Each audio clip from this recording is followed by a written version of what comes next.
Ever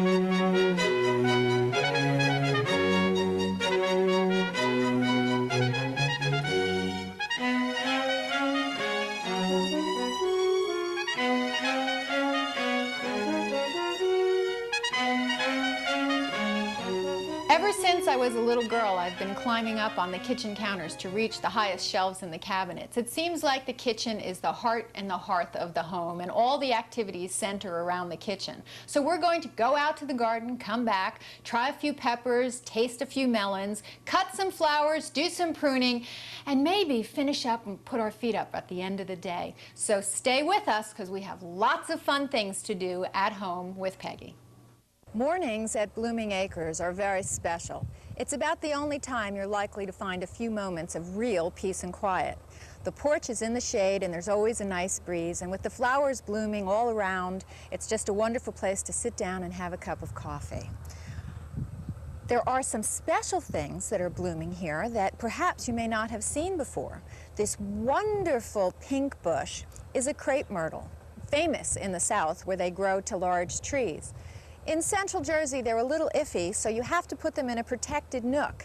And this space in front of the porch, facing west, is ideal. It's protected from the north wind, but also gets plenty of afternoon sun. And because it's a southern species, it can take the heat and just thrive.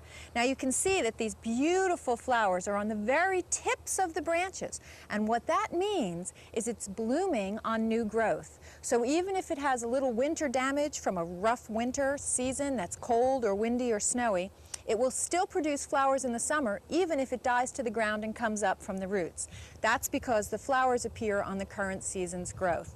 Makes it ideal for this particular location where I can sit on the porch and enjoy the flowers for most of the summer.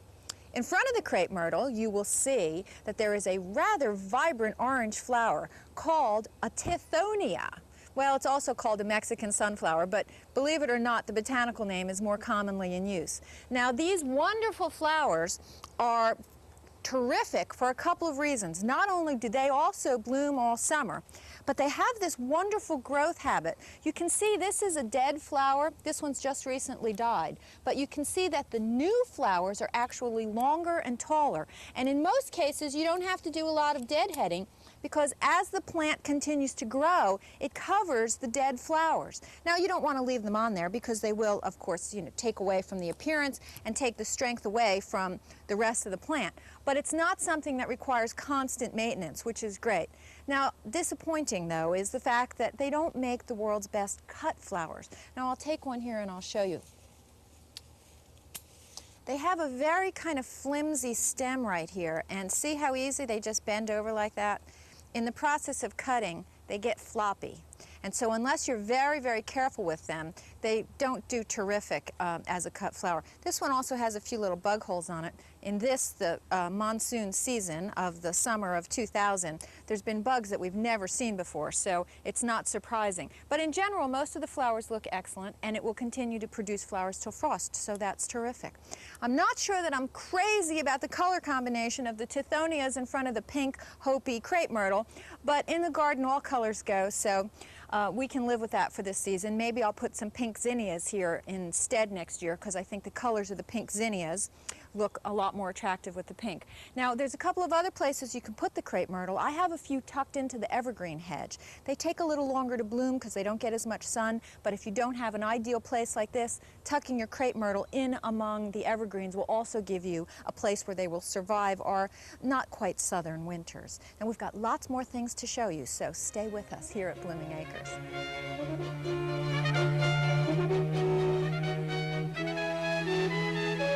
In order for Blooming Acres to live up to its name, we have to produce some pretty spectacular flowers, and nothing accomplishes that more easily than these dinner plate dahlias.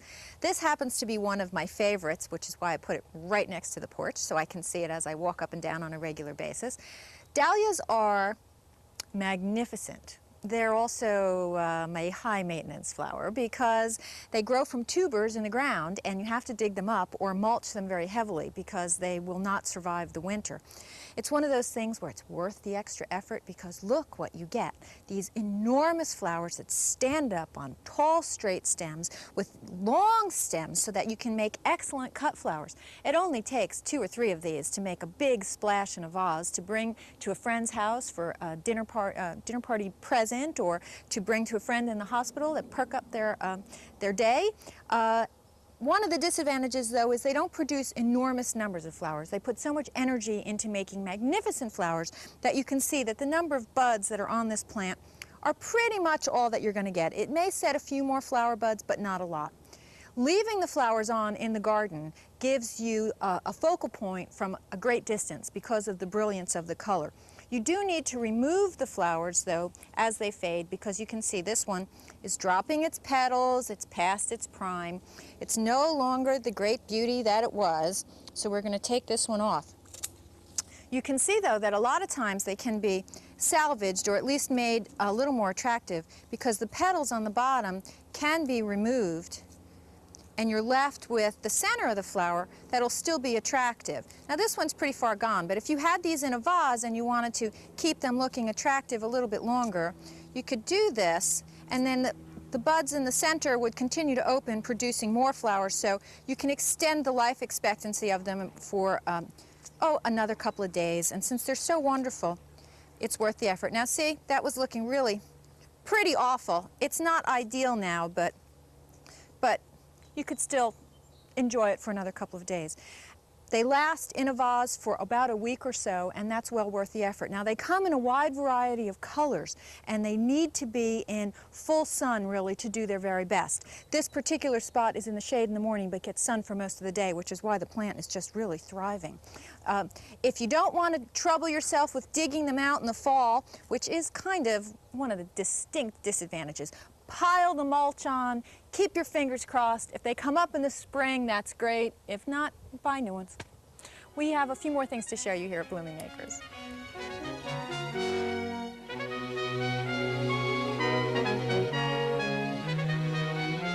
Peppers in the vegetable garden are probably one of the most satisfying crops to grow. For one thing, they are really relatively low maintenance out in the garden, and you can grow them in a smaller spot than tomatoes because the plants don't get as large. But they come in such a variety of shapes and colors. Now, this is a very interesting kind of pale green one, and the size of it is excellent for stuffing. I've never grown this variety before, so I'm not sure what color it will become at maturity, which is kind of interesting because red peppers start out as green peppers, and you have to leave them on the vine long enough for them to turn red. Now, that's great if you like red peppers, but then it cuts down on your production. So what I like to do is in the early part of the season, pick them green, and then towards the end of the season, let them stay on the vine until they ripen to their mature color, be it orange or red. But if you do that too early, then you don't get enough peppers, and you can't have too many peppers. Now, I have a few varieties here. There's more in the garden, and another advantage to growing them is that they freeze so easily. They're one of the few crops that you don't have to actually blanch first before you put in the freezer, and that whole blanching process with the hot water can get old really fast. So I'm going to show you how to do that in a minute, but I have another variety over here that's just gorgeous, so I don't want to miss this one. It's not quite a true deep purple. It's sort of variegated purple. It's purple and green. I really like this one. I've been very pleased with it, and it has excellent flavor. And in this season that has not been actually the greatest season for the vegetable garden, last year we didn't have enough rain, and this year we have too much. It still has very good fruit set. You can see that this plant still, even though I've been harvesting, has got all kinds of fruits coming, and so do all the other varieties in this area. So I'll take some of these, I'll pick a few more, and we'll head out to the kitchen. I'll show you a few things we can do with it. I just love peppers from the garden. They're so versatile. You can pick them when they're small. You can wait until they mature. You can eat them raw in dip or in salads. You can cook them. You can freeze them. You can stuff them. Kind of hard to go wrong with peppers from the garden. Now these I've just picked, and I've already washed them off. You can see they're all wet and clean and shiny. And I want to pick 4 really big ones. I think that's good. And the reason is I want to freeze 4 big ones so that they can be stuffed. Now this is one of the really neat parts. In the wintertime, when you want to make stuffed peppers, the peppers are so expensive in the market. In the summertime, you get just an enormous number of peppers and you can't eat them all. So this is what you do. You pick out, I use 4 because there's 4 of us in my family, so each one of us will get 1. And you cut out the center where the stem is. When I was little, we always used to call it the hat. I guess I still do. So you cut this part out. One of the reasons you can do this with peppers is it doesn't require blanching to be put in the freezer, and that's really key. There are enzymes in vegetables that cause the deterioration of the flavor, and that particular enzyme is not present in peppers, so that's why you don't have to blanch them. Blanching destroys the enzyme in other fruits and vegetables, but it's not necessary to do that in peppers. Now you want to take the little seeds off. You don't want to put them in the freezer. They can get a little bit bitter over time also, so we'll take all those little seeds out. And then you put the little hat back on, and then you freeze it. Now the trick is, when you're freezing it, is when you go to stuff them, you stuff it frozen, because anytime you freeze a vegetable, it gets kind of mushy. All the cells explode. That's basically what happens. Each little cell inside the plant explodes, and that's why it gets mushy. So you stuff it while it's still frozen and put it in the oven frozen. It's going to get mushy anyway. It doesn't matter anymore. If you wait until it defrosts, it's too soft to stuff. So you put each one of these in an individual bag, and then you can put 4 of them in a Ziploc bag. Make sure you squeeze the air out of the bag so you don't get any freezer burn. And then you just pull them out when you're ready, and you can stuff all 4 of them for dinner at the garden price instead of the market price in the middle of the winter. Now other peppers, we have some little frying peppers here and some smaller versions of the same thing. Now what you can do with these is cut them up in strips, and this is also terrific. Again, you cut out the little seeds.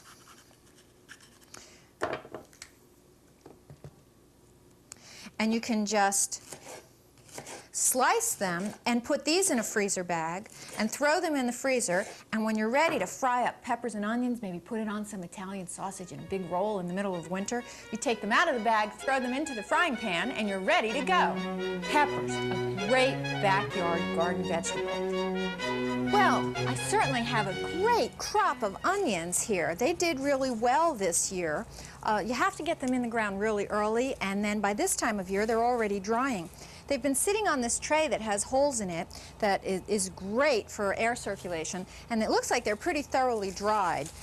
They've been on my potting bench, which is key out here on the porch, drying, and I think that they're just about done. I'll store them in a paper bag. Never store them in a plastic bag. That's just not a good thing to do. They get all rotten and mushy like that, but looks like they've dried thoroughly, and oh, I can just imagine them fried up with some of those peppers. They'll be just wonderful. Now I have another project that I want to do here. This potting bench has just been a gift. It's really been terrific. I've always done all my potting in the kitchen up until now. Boy, does that make a mess. So I've tried to do it all in one day, make one big mess, and clean it all up so that I don't have to clean up the kitchen repeatedly. With the potting bench, there's the wonderful benefit of having it all set up, and when you see a little plant that needs some help, you come right out here and you take care of it, and the mess is all contained, and you don't have to mess up the kitchen, which is great. A little extra dirt here works out great. I could just kind of put that over in the garden. It doesn't cause any problems. So we'll put this back down here. So all kinds of wonderful little hooks and drawers to store tools, and this is a metal surface, and I've been very lucky in being able to find some nice galvanized metal additions to the potting bench to sort of give it a real nice appearance. It is on the porch where we spend a lot of time socializing, so it's important to me that even though it's extremely useful, it also be attractive and pleasant to look at. Now this poor little plant is really doing well. This is an amaryllis, And you can see it's divided. It's really doing very well. Sometimes people have problems with amaryllis that as the leaves continue to grow during the season, they flop over. Now the reason they flop over is they're not getting enough sun. Now this one is getting plenty of sun. The leaves are upright. They're able to stand up on their own. So it's doing very well from that perspective. But because it's divided, this pot really is a little bit too small. Now only go one pot size larger. I think that's pretty much perfect for this. I have this other little galvanized metal tub where I keep some potting soil, and it works out great that I can put the pot in the tub, put a little soil in the bottom here. This has been in this pot for a long time. I'm hoping it comes out easily. There we go. Look at all the roots on that. Can you see all that? It was definitely time, if not past time, for a new pot. So, got a little too much in there. Put that in there. Put the soil around. Doesn't take too long. And since it's all out here, I just happened to notice this was struggling, and I said I'm going to take care of this right away. And when you have it all set up in an ideal situation like this, it only takes a minute. We'll give it a new saucer. I think it needs a new saucer. I have this pretty one here. We'll use that one.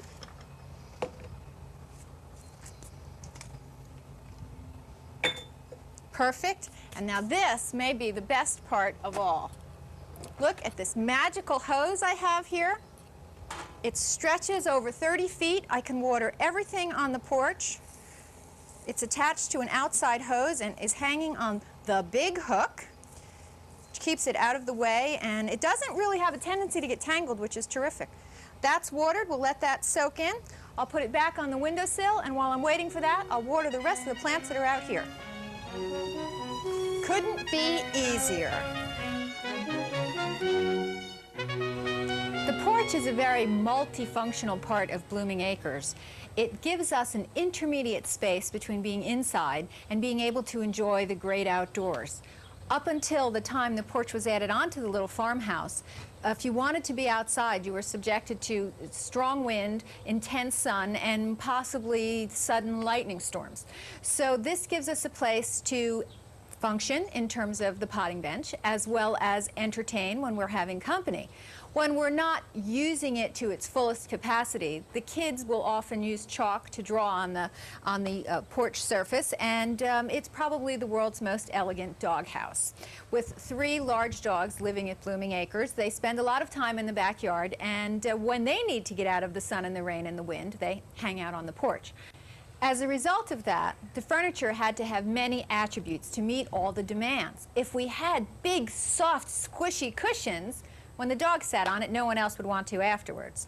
We also wanted really low maintenance. There's enough to do here on the farm without having to paint the furniture every couple of years.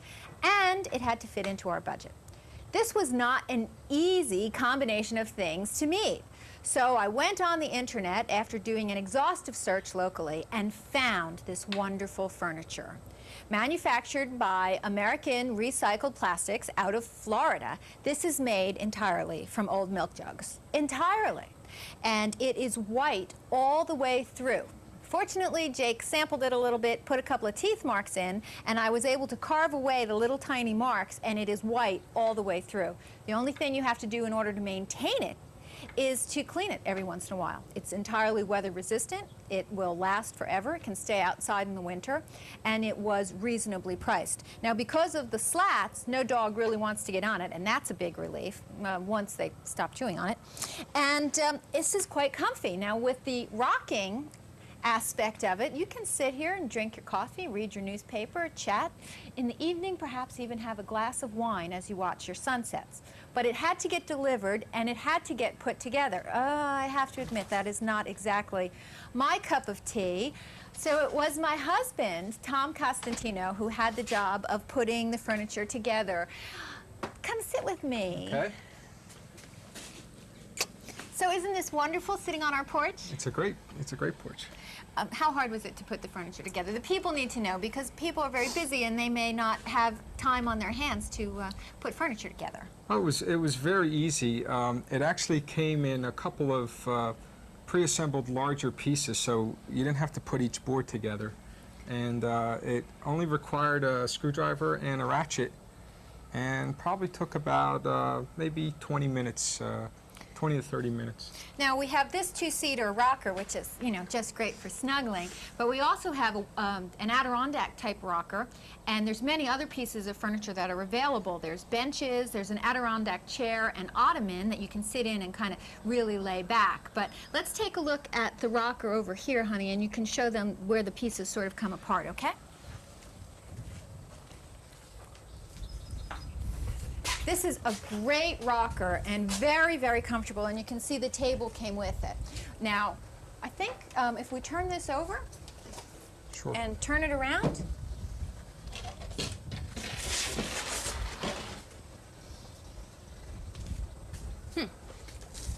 Okay, so didn't these pieces come off like as one whole piece? Yeah, if I remember, it all fit in a flat box, so each side was separate, and the back And the seat, right? So it was 4 pieces. And it came in a box, took 20 minutes, and will last a lifetime. Now we'll take a look at some of the other pieces, and then can we go back to sitting on the rocker together? Sure. Okay.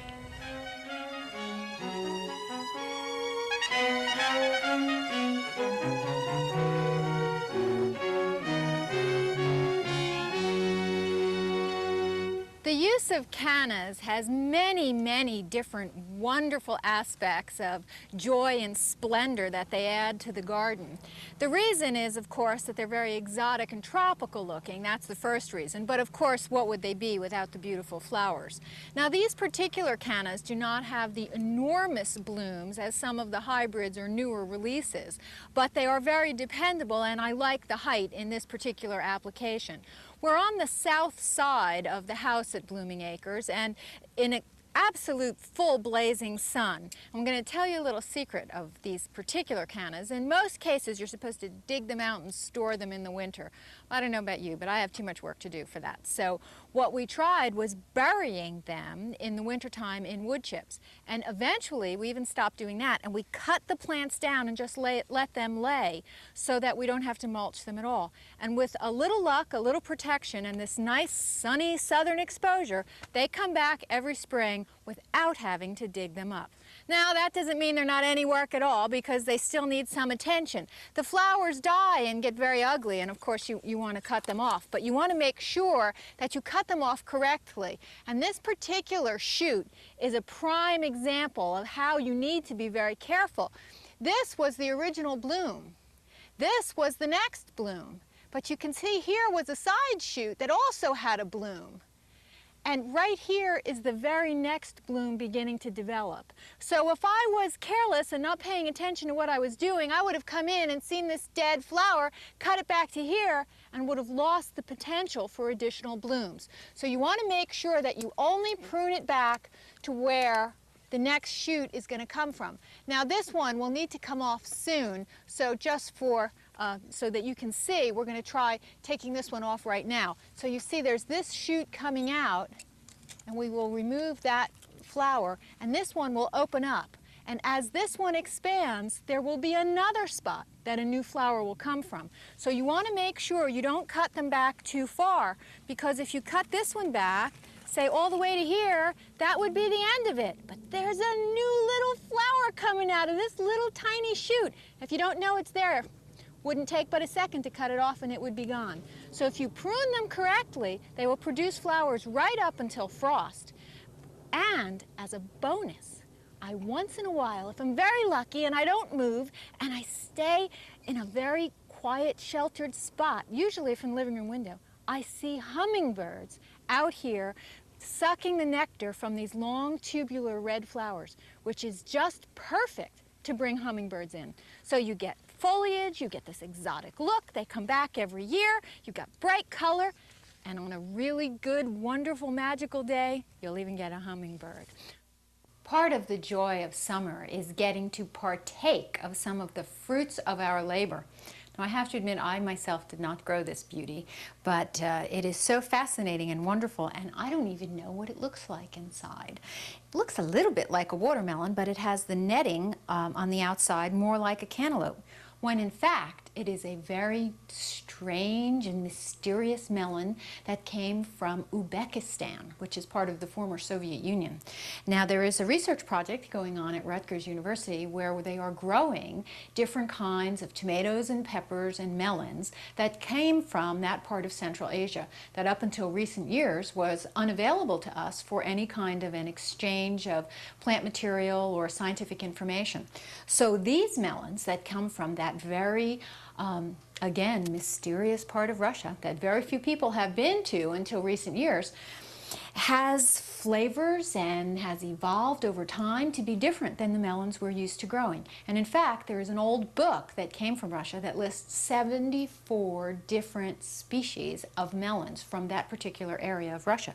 So this is one of them, and I don't know what it's going to taste like. The Russian varieties, according to tests that we have been able to do up until now, have sugar contents of as high as 15%.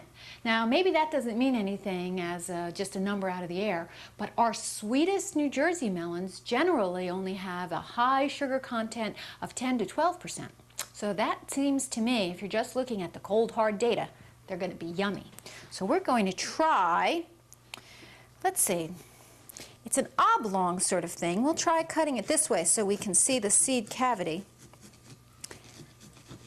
Looks like it should be a watermelon on the outside, but in fact, ooh, it's orange, more like a cantaloupe on the inside. Seeds look very much like a cantaloupe as well, but of course the outside looks nothing like it. So we are going to see what we can do. I have my daughter here. She's going to help us be a little taste tester. And we'll see. Would you like to try a piece of this, Kira? Yes, please. All right, well, let's see. There we go. You think you can just bite right into that and see how that tastes? I'm going to try a piece too. Now, this has not been the greatest season for growing melons because of all the dark days, and it's the sun that makes the sugar, but we're going to try it and see how this is. Mmm. It tastes like a cantaloupe a little bit, but it has just a little bit of a tang that I don't think I've ever tasted before. Maybe I'll have to go to Russia and try a few more of these. The wonderful thing about butterfly bushes is that they will produce flowers all summer long. But the flowers get old and get ugly, and you really want to remove them. Not only does it make the bush look more attractive when the dead flowers have been removed, but it encourages additional flowers to be produced further back. Now you can see this long spike is dead. We've got a couple of dead spikes here. But if you take it back to a V here, you can see that there are other flowers that already bloomed. We'll take this one off. But you can see this one, if you go just a little bit behind where the dead flower is, are two new buds opening up. And that's the way it is with all of these. The more you remove, the more flowers you're going to get. So you take this one off, and you can see you've got a pair behind. So every one you cut off means you're going to get two more. Isn't that wonderful? Now, the butterfly bushes come in many, many different colors. They also come in different heights and sizes. And if you're lucky, you can stand out here, and the butterflies will go from bush to bush to bush. And you can see as many, without even trying too hard, as half a dozen different butterflies in 5 minutes. Now, we have about a dozen different kinds of butterfly bushes here. If you don't happen to have enough room for that many, you will be almost just as amazed with a single bush in a sunny location. There is always plenty to do at Blooming Acres. By the end of the day, I'm usually worn out. If it's taking care of the barn animals, harvesting the vegetables, pruning, or entertaining, there comes a time when you just have to sit down and put your feet up. Now, I'm going to just sit here and relax for a while and take it easy and come up with some great ideas for our next show that I can share with you at home with Peggy. Until then, good night.